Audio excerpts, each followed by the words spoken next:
Le traditionnel discours du président ivoirien, prononcé dans le cadre des festivités de l'indépendance, était très attendu.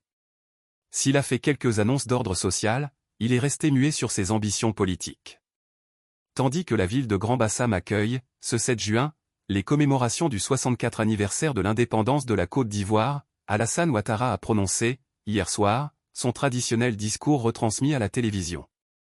Alors que le chef de l'État se s'est très attendu sur la question de son éventuelle candidature à la prochaine présidentielle d'octobre 2025, il n'a, à aucun moment, évoqué cette échéance, entretenant un peu plus le suspense sur son avenir politique. Prime spéciale, pour les retraités. Le 18 juin dernier, dans une allocution face aux parlementaires, le président était très longuement revenu sur son bilan, ainsi que sur les perspectives, notamment économiques, du pays. Sans revenir sur tous les progrès enregistrés sur le plan économique et social, je voudrais surtout rappeler que notre ambition demeure l'amélioration du quotidien et des conditions de vie de tous nos concitoyens. Les performances économiques que nous enregistrons doivent profiter à tous. Tel est le but de notre programme La Côte d'Ivoire solidaire, a-t-il cette fois plus simplement rappelé. Parmi ces quelques annonces, la création d'une prime spéciale pour les retraités des secteurs publics et privés. Chaque 1 septembre, ils se verront désormais allouer un montant correspondant au tiers de leur pension mensuelle. Alassane Ouattara a également demandé au Premier ministre, Robert Begré-Mambé, de poursuivre les efforts et d'accélérer la mise en œuvre des projets, dans le cadre d'un plan réactualisé, pour plus d'efficacité dans la lutte contre la vie chère, à laquelle le monde entier, en particulier, les pays africains font malheureusement face avec acuité. Accès au logement, pour les moins nantis. Autre sujet, extrêmement sensible en ce moment à Abidjan, le logement. Depuis quelques mois, les autorités ont entrepris la mise en œuvre d'une politique de lutte contre le désordre urbain dans la capitale économique, où les opérations de déguerpissement de quartiers très précaires se multiplient.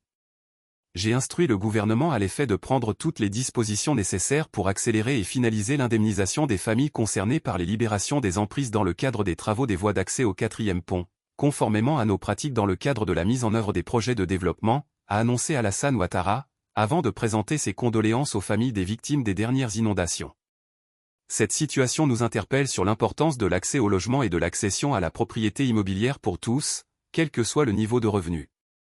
C'est pourquoi, tirant les enseignements des programmes antérieurs, la réforme du programme de logements sociaux a permis d'intégrer des modes plus flexibles d'accession à la propriété, ainsi qu'une implication plus forte de l'État, notamment dans la recherche de financements plus adaptés.